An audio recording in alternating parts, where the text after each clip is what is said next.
Окно во дворе. Не могу сказать, произошла ли эта история на самом деле.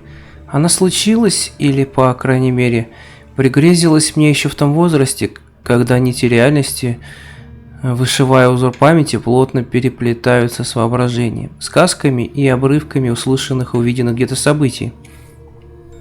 Да так крепко, что отделить одно от другого становится невозможно. Мне было тогда лет 5, не больше. Наша семья жила в небольшой квартире в одном из домов Москвы. Самый обычный дом и прилегающий к нему самый обычный двор, очень большой и тихий. Детей в нем давно не водилось.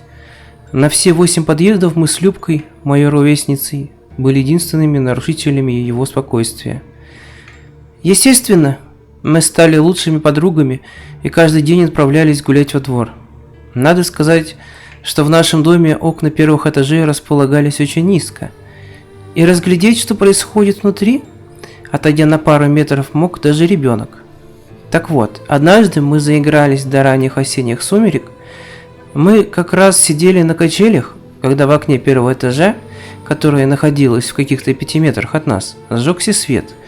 На подоконнике лежали поражающие красотой и яркостью игрушки. Были там и плюшевые медведи, и механические машинки, и феи в бальных платьях, и игрушечный сервиз, и даже кукольный домик. Посреди этого великолепия стояла девочка приблизительно нашего возраста, обычная, кудрявая, с задорным бантиком на макушке. Из-за маленького роста видна была только голова и кисти рук. Видимо, она еле дотягивалась до подоконника. В правой руке девочка держала роскошную золотовласую принцессу, а в левой пластиковую лошадку, разыгрывая между ними какую-то сцену. Не то чтобы моя и Любкина семья жили плохо, но нас особо и не баловали, а такого великолепия мы просто потеряли дар речи. Тем временем маленькая счастливица продолжала играть, но при этом уже смотрела на нас. Мы подошли ближе. Она улыбнулась и, помахав куклой и лошадкой, жестом пригласила нас в гости. Мол, втроем играть веселей. Мы уже готовы были принять это по всем меркам весьма щедрое предложение, как друг. Меня что-то остановило. Ни страх, нет, какое-то чувство неправильности происходящего. Почему неправильности?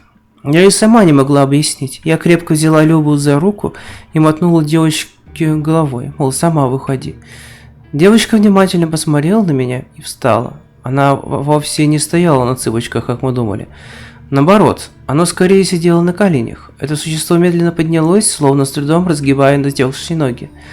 К длинному, не имеющему ни груди, ни талии телу, в грязном платье в горох была словно привинчена симпатичная головка маленькой девочки с задором бантома. Отвратительные, непропорциональные большие руки венчали изящные детские кисти. Чудовище бросило на нас последний взгляд, скрылось в глубине квартиры.